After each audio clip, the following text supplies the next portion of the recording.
আসসালামু আলাইকুম। কেমন আছেন আপনারা?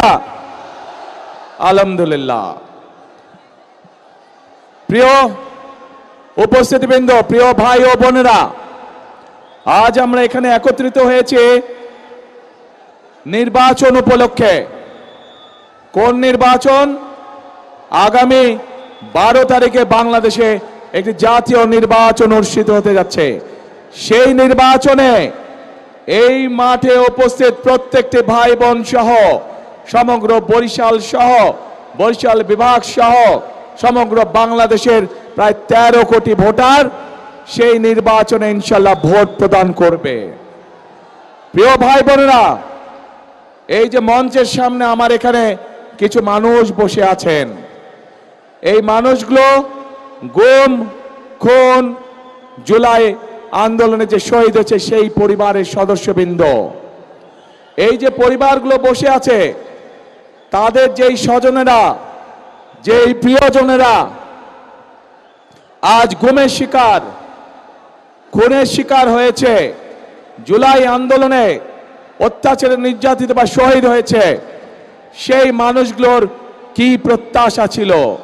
সেই মানুষগুলোর প্রত্যাশা ছিল এই বাংলাদেশের মানুষ তাদের যে অধিকার, যেই অধিকারকে বিগত 16 বছর ধরে ছিনিয়ে নেওয়া হয়েছিল, ভোটের অধিকার, কথা বলার অধিকার, সেই অধিকারকে জনগণের জন্য লড়াই করে আনতে গিয়ে এই মানুষগুলো হত্যার শিকার হয়েছে, গুমের শিকার হয়েছে, খুনের শিকার হয়েছে। প্রিয় ভাই বোনেরা, বিগত 15 বছর আমরা দেখেছি যে জনগণের ভোট নিয়ে কিভাবে নিশিরাতের ভোট অনুষ্ঠিত হয়েছে। আমরা দেখেছি জনগণের ভোটের অধিকার কেড়ে নিয়ে কিভাবে আমিডামি নির্বাচন করা হয়েছিল তথাকথিত নির্বাচনের নামে, মনে আছে আপনাদের? কিন্তু প্রিয় ভাই বোনেরা, গত 24 সালের ছাত্র জনতার আন্দোলনের মুখে সেই আমিডামি নির্বাচনের মালিক যারা, নিশিরাতের নির্বাচনের মালিক যারা, তারা জনগণের প্রতিরোধের মুখে এই বাংলাদেশ ছেড়ে পালিয়ে যেতে বাধ্য হয়েছে। এখন এই বাংলাদেশ হচ্ছে জনগণের বাংলাদেশ। এখন এই বাংলাদেশ চলবে জনগণের রায়ের ভিত্তিতে, এবং এই জন্যই বাংলাদেশের মানুষ আগামী 12 তারিখে তাদের পছন্দসই প্রতিনিধি নির্বাচন করবে, যারা জনগণের ইচ্ছা মতন জনগণের কাছে জবাবদিহি করার মাধ্যমে ইনশাল্লাহ আগামী দিন দেশ পরিচালনা করবে। কিন্তু প্রিয় ভাই বোনেরা, 5ই আগস্টের পরবর্তীতে আমরা আশা করেছিলাম যে 5ই আগস্টের পূর্বে সেই যে স্বৈরাচার, যারা জনগণের ভোটের অধিকার, কথা বলার অধিকার কেড়ে নিয়েছিল, তারা যেই ভাষায় কথা বলতো জনগণকে, বিভিন্ন বাংলাদেশের সম্মানী গুণী মানী ব্যক্তিকে যেভাবে অপদস্থ করত, যেভাবে মানুষকে তারা ছোট করত, নিশ্চয়ই 5ই আগস্টে তাদের পালিয়ে যাবার পরে এই রীতি নিশ্চয়ই বন্ধ হয়ে গিয়েছে। কিন্তু দুঃখের সাথে আমরা খেয়াল করলাম যে এই রীতি বন্ধ হয় নাই। একটি রাজনৈতিক দল যাদের একটি অন্য পরিচয় আছে, জনগণ যাদেরকে একটি ভিন্ন পরিচয় চিনে, জনগণ তাদেরকে কি পরিচয় চিনে? গুপ্ত পরিচয় চিনে, গুপ্ত পরিচয়। আপনারা চিনেন কারা তারা গুপ্ত? বাংলাদেশের রাজনীতিতে কারা সেই গুপ্ত? চেনেন আপনারা, আলহামদুলিল্লাহ। প্রিয় ভাই বোনেরা, বর্তমানে বাংলাদেশে এক নতুন জালেমের আবির্ভাব হয়েছে। এই গুপ্ত সংগঠনের ব্যক্তিরা নতুন জালেম রূপে আবির্ভূত হয়েছে বাংলাদেশের মানুষের কাছে। কেন? প্রিয় ভাই বোনেরা, এই বাংলাদেশে আবহমান কাল ধরে, শত হাজারো বছর ধরে এই বাংলাদেশে নারী পুরুষ সকলে মিলে মাঠে কাজ করে। বাংলাদেশে যেমন কৃষক ভাইরা কাজ করে মাঠে, একইভাবে আমরা জানি বাংলাদেশের বিভিন্ন প্রত্যন্ত অঞ্চলে কৃষানীর বোনরাও তারা মাঠে কাজ করে। প্রিয় ভাই বোনেরা, শুধু মাঠেই নয়, বিভিন্ন কল কারখানায় আমরা দেখেছি আমাদের মায়েরা, আমাদের বোনেরা, আমাদের নারীরা তারা পুরুষের পাশাপাশি কাঁধে কাঁধ মিলিয়ে কাজ করে। তারা যে গার্মেন্ট শিল্প নিয়ে সমগ্র পৃথিবীতে আমরা গৌরববোধ করি, সেই গার্মেন্ট শিল্প টিকিয়ে রেখেছে এই দেশের নারী সমাজ, এই দেশের মা বোনেরা। প্রিয় ভাই বোনেরা, আজ আমরা অত্যন্ত কষ্টের সাথে দেখছি, অত্যন্ত ঘৃণার সাথে দেখছি এই যে নতুন জালেম, যাদেরকে মানুষ গুপ্ত হিসাবে চিনে, এই জালেমদের নেতা সে 2 দিন আগে প্রকাশ্যে বলেছে বাংলাদেশের নারীদেরকে সে একটি অত্যন্ত কলঙ্কিত শব্দ দিয়ে ব্যবহার করেছে। প্রিয় ভাই বোনেরা, যেই ব্যক্তি বা যেই দলের তার দেশের মা বোনদের প্রতি বিন্দুমাত্র শ্রদ্ধা নেই, যেই নেতা, যেই দলের নেতাকর্মীদের নিজের দেশের মা বোনদের কষ্টের প্রতি বিন্দুমাত্র সম্মান নেই, তাদের কাছ থেকে আর যাই হোক বাংলাদেশ কখনো অগ্রগতি আশা করতে পারে না। তাদের কাছ থেকে আর যাই হোক বাংলাদেশের মানুষ আত্মসম্মানমূলক কোনো মর্যাদাপূর্ণ কোনো আচরণ আশা করতে পারে না। প্রিয় ভাই বোনেরা, এই জালেমদের একটি কথাই শুধু বললাম, আমি আপনাদেরকে আরো একটি কথা বলছি। তার আগে বিবি খাদিজার সম্পর্কে আপনারা জানেন না? আমাদের প্রিয় নবী করিম সাল্লাল্লাহু আলাইহি ওয়াসাল্লামের স্ত্রী এই বিবি খাদিজা, উনিও একজন কর্মজীবী মহিলা ছিলেন। উনিও একজন কর্মজীবী মহিলা ছিলেন। ওনার নিজের ব্যবসা বাণিজ্য ছিল, যেখানে নবী করিম সাল্লাল্লাহু আলাইহি ওয়াসাল্লাম নিজেও কাজ করতেন।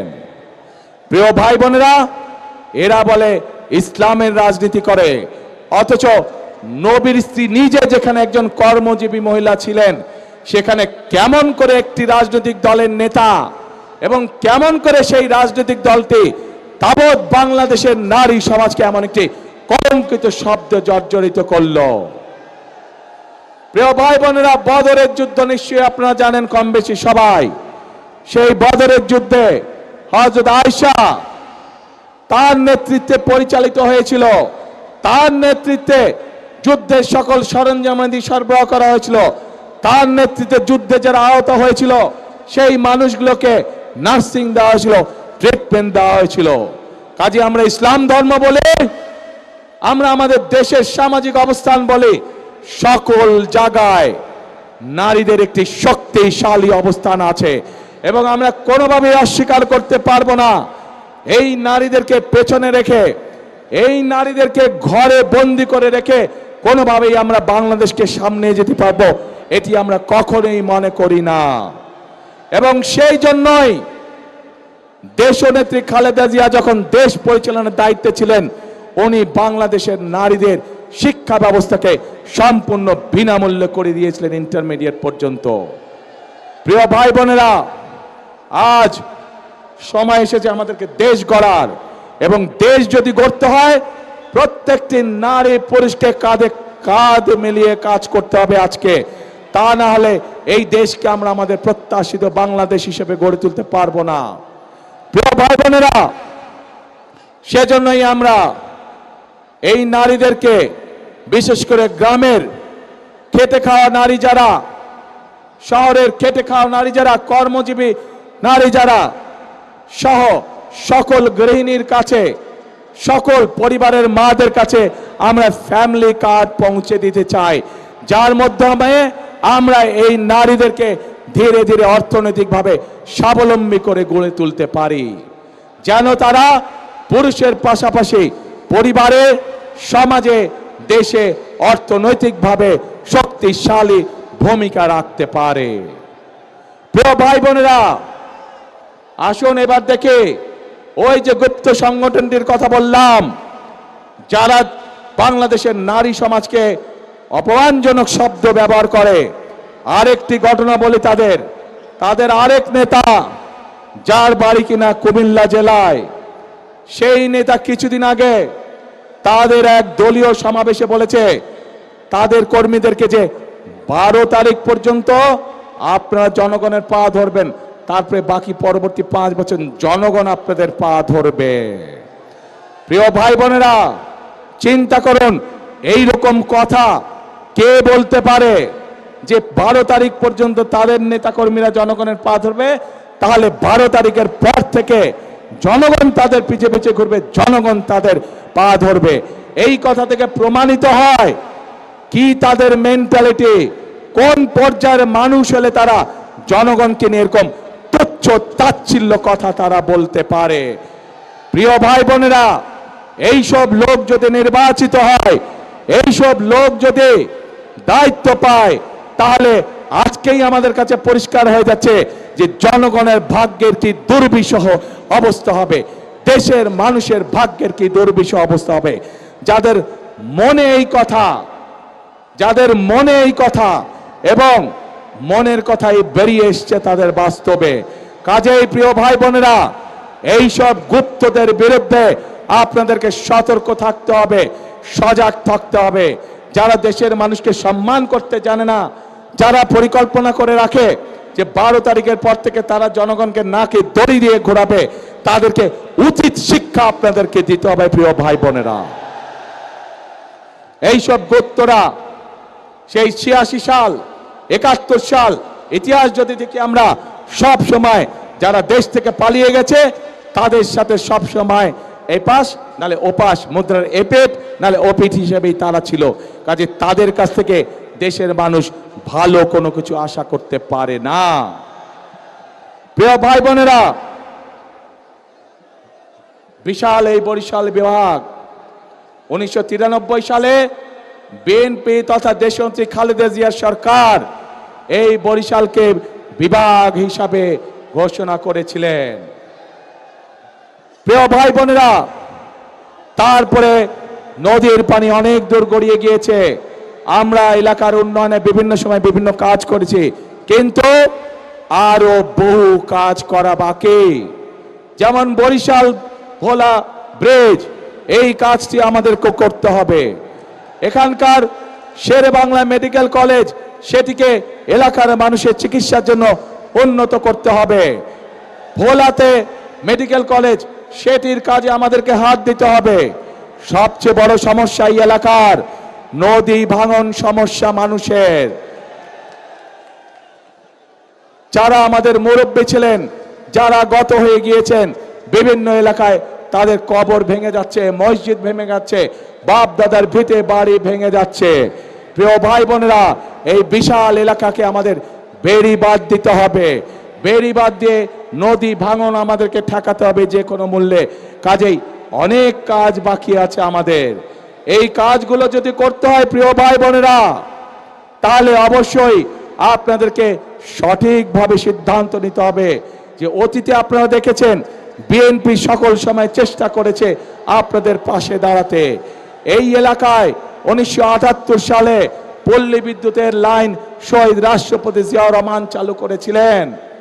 কাজেই বিদ্যুতের লাইন বলুন, বরিশাল বিভাগ বলুন, এর বাইরে আরো অনেক কাজ যেগুলো বিএনপি করেছিল, কিন্তু কিছু কাজ শেষ করে যেতে পারে নাই।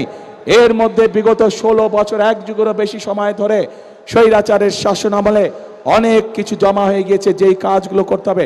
রাস্তাঘাট ভেঙে ধ্বংস হয়ে গিয়েছে, স্কুল কলেজগুলোকে ভেঙে ধ্বংস হয়ে গিয়েছে, ছোট ছোট হাসপাতাল, উপজেলা স্বাস্থ্য কমপ্লেক্সগুলোতে ডাক্তারের অভাব, স্কুলগুলোতে শিক্ষকের অভাব। এই সকল সমস্যার সমাধান আমাদেরকে করতে হবে। এই সকল সমস্যার সমাধান বিএনপি তখনই করতে পারবে যখন আপনারা ধানের শীষকে ইনশাআল্লাহ নির্বাচিত করবেন, তাহলেই আমরা এই সকল কাজ করতে পারবো। প্রিয় ভাই বোনেরা, এই বৃহত্তর বরিশাল বিভাগ, এই বৃহত্তর বরিশাল, এখানে প্রচুর কৃষিজ পণ্য উৎপাদিত হয়। প্রচুর মাছ মৎস্য চাষী আছেন যারা মৎস্য জীবিকা নির্বাহ করে চালেন। আমরা পরিকল্পনা গ্রহণ করেছি যে এই ফসলগুলোকে, এই মাছ মৎস্যগুলোকে কিভাবে হিমাগারে রেখে কৃষকদেরকে বা মৎস্য চাষীদেরকে সহযোগিতা করা যায়। কাজে আমাদের পরিকল্পনার মধ্যে রয়েছে এই এলাকায় বিভিন্ন জায়গায়, সামগ্রিকভাবে এই এলাকার বিভিন্ন জায়গায় যেখানে যেখানে প্রয়োজন কৃষকদের সহযোগিতার জন্য আমরা হিমাগার ইনশাআল্লাহ তৈরি করব। যে হিমাগারের পণ্য রাখার মাধ্যমে কৃষকরা ন্যায্য মূল্যে তাদের পণ্যর দাম পেতে পারে। প্রিয় ভাই বোনেরা, আমরা মায়েদের কাছে যেমন ফ্যামিলি কার্ড পৌঁছে দিতে চাই, ঠিক একইভাবে আমরা কৃষক ভাইদের জন্য কৃষি কার্ডও আমরা পৌঁছে দিতে চাই। যে কৃষি কার্ডের মাধ্যমে আমরা কৃষক ভাইদেরকে প্রতি সিজনে আমরা বীজ, যার যেই পরিমাণ জমি সেই অনুযায়ী যার যেই ফসল চাষ, আমরা তাকে সেই ফসলের সমপরিমাণ যে পরিমাণ প্রয়োজন সেই বীজ, সার এবং কীটনাশক ঔষধ কৃষকের হাতে পৌঁছে দিতে যায় সেই কৃষক কার্ডের মাধ্যমে। প্রিয় ভাই বোনেরা, আমরা এর মধ্যে আরেকটি সিদ্ধান্ত গ্রহণ করেছি যে যে সকল কৃষক ভাইদের 10,000 টাকা পর্যন্ত কৃষি ঋণ আছে, কৃষি ঋণ আছে, ইনশাল্লাহ 12 তারিখে নির্বাচনের পরে ইনশাল্লাহ 13 তারিখে বিএনপি সরকার গঠন করলে পরে 10,000 টাকা পর্যন্ত কৃষি ঋণ আমরা মওকুফ করে দেব সমগ্র বাংলাদেশে। প্রিয় ভাই বোনেরা, এই এলাকায় আমাদের তরুণ যুবক সমাজের সদস্য যারা, তাদের একটি বিশাল সমস্যা রয়ে গেছে, কর্মসংস্থানের সমস্যা। আমরা যেরকম ভোলাতে গ্যাস পাওয়া গিয়েছে, সেই গ্যাসকে কাজে লাগিয়ে আমরা সেখানকার উপযোগী শিল্প যেমন গড়ে তুলতে চাই, যার মাধ্যমে কর্মসংস্থানের ব্যবস্থা হবে, ঠিক একইভাবে বরিশাল বিভাগের জেলাগুলোতে আমাদের তরুণ এবং যুবক সদস্যদের যাতে কর্মসংস্থানের ব্যবস্থা হয়, সেই জন্য বিভিন্ন রকমের প্রশিক্ষণ কেন্দ্র আমরা গড়ে তুলতে চাই। যেই প্রশিক্ষণ কেন্দ্রগুলোতে প্রশিক্ষণ লাভের মাধ্যমে আমাদের যুবক সমাজের সদস্যরা, তরুণ সমাজের সদস্যরা কর্মসংস্থানের ব্যবস্থা করতে পারবেন, ছোট ছোট ব্যবসা বাণিজ্য শুরু করতে পারবেন, এমনকি বিদেশেও তারা কর্মসংস্থানের ব্যবস্থা করে বিদেশেও যেতে পারবেন। প্রিয় ভাই বোনেরা, এই এলাকার বিশেষ করে ভোলা সহ বরিশালের প্রত্যন্ত অঞ্চল সহ অনেকগুলো জায়গায় আছে যেখানে মানুষ সঠিকভাবে চিকিৎসা সুবিধা পায় না। আমরা দেশের মানুষকে, বিশেষ করে মা বোনদেরকে এবং শিশুদেরকে গ্রামে গ্রামে ঘরে ঘরে চিকিৎসা সুবিধা পৌঁছে যাওয়ার জন্য আমরা হেলথ কেয়ারার নিযুক্ত করতে চাই। হেলথ কেয়ারার আমরা ট্রেনিং দিয়ে নিযুক্ত করতে চাই। তাদের কাজ হবে গ্রামে গঞ্জে, গ্রামে গ্রামে গিয়ে মা বোনদেরকে, শিশুদেরকে ঘরে বসে চিকিৎসা দেওয়া ছোটখাটো অসুখ, যাতে করে মা বোনদেরকে কষ্ট করে হাসপাতালে না আসতে হয়। প্রিয় ভাই বোনেরা, আমরা পরিকল্পনা গ্রহণ করেছি বাংলাদেশের নারী সমাজকে স্বাবলম্বী করার জন্য। আমরা পরিকল্পনা করেছি যুবকদেরকে প্রশিক্ষণের মাধ্যমে এবং এই অঞ্চলের উপযোগী কি কি কলকারখানা হতে পারে সেগুলো পরিকল্পনা গ্রহণ করে মাধ্যমে কর্মসংস্থানে, বেকারদের কর্মসংস্থানের ব্যবস্থা করা।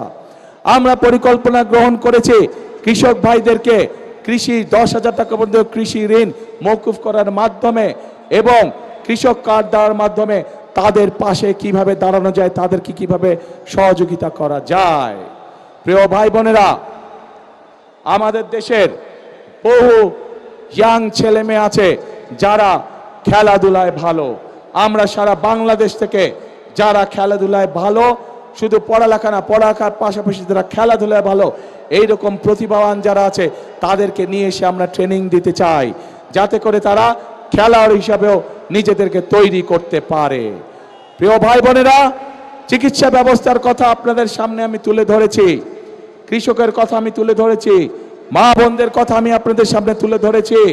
আমি তরুণ যুবক সমাজের যারা কর্মহীন আছেন, কি করে তাদের কর্মের ব্যবস্থা করা যায় সেই বিষয়ে আমরা তুলে ধরেছি।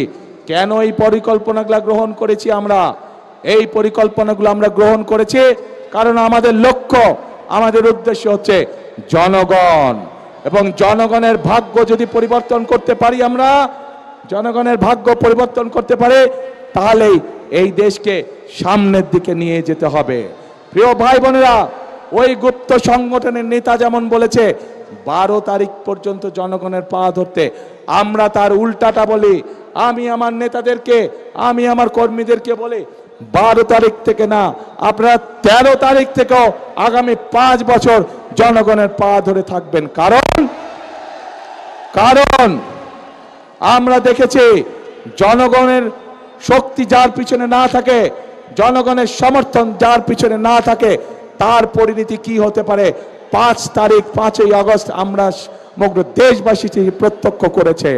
প্রিয় ভাই বোনেরা, আমরা যারা বিএনপি করে, আমরা যারা শহীদ রাষ্ট্রপতি জিয়াউর রহমানের আদর্শে বিশ্বাসী, আমরা যারা দেশনেত্রী খালেদা জিয়ার আদর্শে বিশ্বাসী, আমাদের কথা একটাই, কাজ একটাই, আমরা বিশ্বাস করি জনগণই সকল ক্ষমতার উৎস।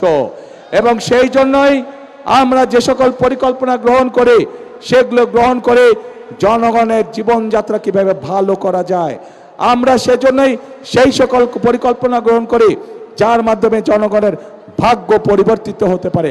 আমরা সেই সকল পরিকল্পনায় গ্রহণ করি যার মাধ্যমে জনগণের ভাগ্য, একই সাথে দেশের ভাগ্যের পরিবর্তন করা যায়। প্রিয় ভাই বোনেরা, বক্তব্যের শুরুতেই বলেছি যে এই যে আমাদের এখানে স্টেজের সামনে, মঞ্চের সামনে কতগুলো পরিবার বসে আছে যারা তাদের স্বজনদেরকে হারিয়েছে, যেই অধিকার আপনারা 12 তারিখে প্রয়োগ করতে যাচ্ছেন, সেই অধিকারকে প্রতিষ্ঠিত করার জন্য এই মানুষগুলো স্বজনরা অকাতরে নিজেদের জীবন বিলিয়ে দিয়েছে। এখন প্রিয় ভাই বোনেরা, এই যে যারা শহীদ হয়েছে, যারা নিজেদের জীবন বিলিয়ে দিয়েছে, এই মানুষগুলোর আত্মত্যাগের মর্যাদা যদি দিতে হয়, তাহলে অবশ্যই আমাদের দেশকে পুনর্গঠন করতে হবে।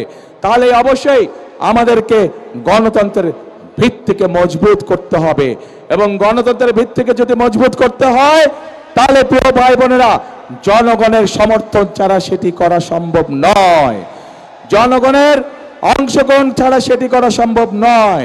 এবং জনগণের অংশগ্রহণ মানে 12 তারিখ সকাল থেকে আপনাদেরকে সতর্ক থাকতে হবে যে আপনাদের এই অধিকার কেউ যাতে ছিনিয়ে যেতে না পারে, আপনাদের এই অধিকারের বিরুদ্ধে কেউ যাতে ষড়যন্ত্র করতে না পারে। প্রিয়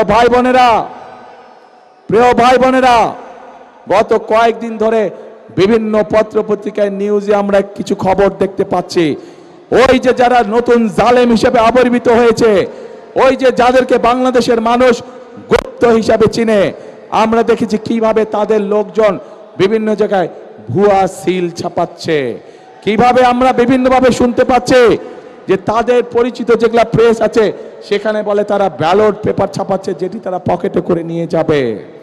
প্রিয় ভাই বোনেরা, শুধু তাই নয়, আমরা এর মধ্যে বিভিন্ন জায়গায় দেখেছি, বিশেষ করে নিরীহ মা বোন যারা আছে তাদের কাছে গিয়ে তারা এনআইডি নাম্বার নিচ্ছে, তাদের কাছে গিয়ে তারা বিকাশ নাম্বার নিচ্ছে।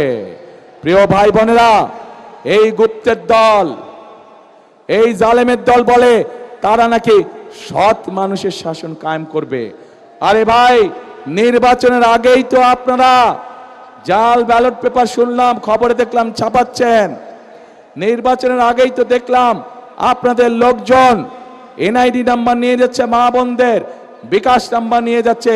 প্রথমেই তো আপনারা অনৈতিক কাজ শুরু করছেন, অনৈতিক কাজ দিয়ে আপনারা মানুষের ভোটকে প্রভাবিত করতে যাচ্ছেন। যাদের ভোটের শুরুটাই অনৈতিক কাজ, তারা কি করে সৎ মানুষের শাসন দিতে পারে? পারে না তারা। প্রিয় ভাই বোনেরা, আর মা বোনদেরকে অপমান করার পরে তারা বলছে যে তারা এটা করে নাই, তাদের আইডি বলে হ্যাক হয়ে গিয়েছিল। কিন্তু বিশেষজ্ঞদের কথা অনুযায়ী আইডি কোনো হ্যাক হয় নাই। যখন তারা ধরা পড়ে গিয়েছে, বিভিন্ন রকম মিথ্যে কথা তারা বলা শুরু করেছে। প্রিয় ভাই বোনরা, যারা একটি অপরাধকে ঢাকার জন্য মিথ্যে কথা বলে, আর যাই হোক, তারা সৎ মানুষের শাসন দিতে পারে না। কাজে প্রিয় ভাই বোনেরা, এদের এই ষড়যন্ত্র সম্পর্কে আপনাদেরকে সজাগ থাকতে হবে। আজ এই মাঠে লক্ষ মানুষ যারা আছেন, আপনারা স্ব এলাকায় ফিরে গিয়ে আপনার এলাকার যে সকল ভাই বোন আছে, যারা ভোটার আছে, তাদেরও সকলকে সজাগ সতর্ক দৃষ্টি রাখতে বলবেন, যাতে করে 12 তারিখে আপনার অধিকার অন্য কেউ হাইজ্যাক করে নিয়ে যেতে না পারে। প্রিয় ভাই বোনেরা, আসুন 12 তারিখে আমরা ভোট শেষ করি। ইনশাল্লাহ ধানের শীষ বিজয় হলে, ধানের শীষ ইনশাল্লাহ 13 তারিখে সরকার গঠন হলে, 13 তারিখের পর থেকে আমাদেরকে দেশ গঠনের কাজে হাত দিতে হবে। হাজার হাজার খাল বিল পড়ে আছে, যেগুলোকে আমাদের খনন করতে হবে। খনন করার মাধ্যমে যেমন বন্যার গতিরোধ করতে হবে, একইভাবে আমাদেরকে পানির ব্যবস্থা করতে হবে। আমাদের হিমাগার তৈরি করতে হবে কৃষকদের সুবিধার জন্য, আমাদের ছেলে মেয়েদের শিক্ষার জন্য স্কুল কলেজগুলোকে সঠিকভাবে সুন্দর করে দাঁড় করাতে হবে। মানুষ যাতে চিকিৎসা পায় তার ব্যবস্থা আমাদের করতে হবে। বেকার যারা আছে তাদের কর্মসংস্থানের ব্যবস্থা আমাদেরকে করতে হবে। প্রিয় ভাই বোনেরা, বহুত কাজ বাকি আছে। বিগত 1 যুগ ধরে আমরা মিথ্যে উন্নয়ন দেখেছি, বাংলাদেশের মানুষের ভাগ্যের কোনো পরিবর্তন হয় নাই। কাজে আসুন 12 তারিখে ইনশাল্লাহ ধানের শীষকে জয়যুক্ত করার মাধ্যমে 13 তারিখ থেকে আসুন সকলে মিলে আমরা দেশ পুনর্গঠনের কাজে হাত দেই। কে কে আছেন আমার সাথে এই কাজে? দেশ পুনর্গঠনের কাজে কে কে আছেন? কি ভাই বিল্ডিং এর ভাইরা, ওই যে বিল্ডিং এর উপরে, ধন্যবাদ। দেশ পুনর্গঠনের কাজে রাস্তার মধ্যে যে ভাইরা আছেন, আপনারা আছেন আমার সাথে, ওই যে ছাদের উপরে আছেন, দেশ পুনর্গঠন ইনশাআল্লাহ। ধন্যবাদ সকলকে। প্রিয় ভাই বোনেরা, এই যে এখানে প্রার্থীরা একটু দাঁড়ান তো, প্রার্থী সাহেবরা আপনারা একটু দাঁড়ান, শুধু প্রার্থীরা সামনে আসেন, একটু দাঁড়ান। হ্যাঁ দাঁড়ান, আপনার ধাক্কা দেখি করেন না, দাঁড়ান।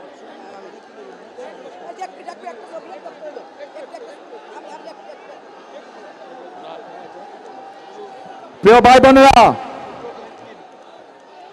বোনেরা, এই যে আমার দুই পাশে দেখছেন ধানের শীষ আর ট্রাক নিয়ে একজন দাঁড়িয়ে আছে। আমাদের বক্তব্য হচ্ছে ওই গুপ্ত, তাদের বিপরীত বক্তব্য। এই মানুষগুলোকে দিয়ে গেলাম আপনাদের কাছে আমি, ধানের শীষ আছে। 12 তারিখ পর্যন্ত এদেরকে দেখে রাখবেন আপনারা। 13 তারিখ থেকে বিজয় ইনশাল্লাহ এরা আপনাদেরকে দেখে রাখবে, এরা আপনাদের পায়ে পড়ে থাকবে, এরা আপনাদের এলাকায় পড়ে থাকবে এলাকার উন্নয়নের জন্য। প্রিয় ভাই বোনেরা, এখানে যাদেরকে দেখছেন সবাই হচ্ছে ধানের শীষ। ধানের শীষের সাথে আমাদের আরেক ভাই আছে ট্রাক মার্কা নুরু, এও এই এলাকার ছেলে, আমাদেরকে আন্দোলন সংগ্রামে আমাদের সাথে ছিল। তাকেও দয়া করে আপনারা বিজয় করে নিয়ে আসবেন, সে আমাদেরই একজন। আর প্রিয় ভাই বোনেরা, পার্থকে আপনারা ছিলেন ভোলার মানুষ, ঐতিহ্যবাহী পরিবারের ছেলে, গরু গাড়ি মার্কা, তাকেও আপনারা দেশ উন্নয়নের সুযোগ দিবেন, এলাকার কাজ, এলাকার উন্নয়ন, মানুষের সমস্যার সমাধানের সুযোগ দিবেন ইনশাআল্লাহ। প্রিয় ভাই বোনেরা, বলেছি মৎস্যর কথা বলেছি। প্রিয় ভাই বোনেরা, আসুন আমাদের কাজ হবে 13 তারিখ থেকে দেশ পুনর্গঠনের। আর এই এলাকার শহীদ জিয়া যেই কাজটি শুরু করেছিলেন, খাল খননের কাজ, ইনশাল্লাহ 13 তারিখে বিএনপি সরকার গঠন করলে আমি খাল খনন করতে আসব। কে কে যাবেন আমার সাথে খাল খনন করতে? ইনশাল্লাহ আমরা 13 তারিখ থেকে ইনশাল্লাহ খাল খনন কর্মসূচি শুরু করব। প্রিয় ভাই বোনেরা, শেষ কথার এক কথা, করব কাজ, গড়ব দেশ, করব কাজ সবার আগে বাংলাদেশ। আল্লাহ হাফেজ। বাংলাদেশ জিন্দাবাদ, বাংলাদেশ জাতীয়তাবাদী দল জিন্দাবাদ। আসসালামু আলাইকুম।